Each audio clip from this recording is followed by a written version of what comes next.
Hello guys, আসসালামু আলাইকুম। আজকে আমরা আসছি বরিশালের শ্বশুর বাড়ি, যেখানে বিবাহিত অবিবাহিত সবাই আসে। অবিবাহিত লোকগুলো তারা বেশি আসে, কারণ এখানে শ্বশুরবাড়ির ফিল্ডটা নেওয়ার জন্য তারা আসে এবং শ্বশুরবাড়ির ফিল্ডটা পাওয়া যায়। সামনে যে ঘরটি দেখতে পাচ্ছেন, এখানে অবৈধ লোকগুলো বেশি বসে, কারণ এখানে তারা বসে খাবার খাওয়ার জন্য অনেক ভালো লাগে তাদের। এবং সামনের অংশটা অনেক সৌন্দর্য একটা দৃশ্য। এবং আরও কিছু সামনে গেলে ওখানে কুড়ের ঘর আছে, সেখানে বসে খাবার খায় মেয়েরা, তারপর ছেলেরা সবাই। এবং সামনে আরেকটা অংশ আছে যেখানে ছবি তোলার জন্য শুধুমাত্র।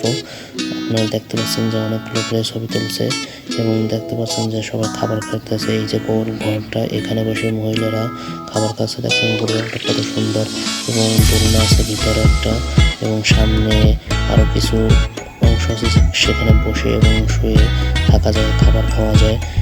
আপনারা যদি আসেন অবশ্যই শ্বশুরবাড়ির ফিল্ডেই পাবেন, কারণ এখানে শ্বশুরবাড়ির সেই ফিল্ডে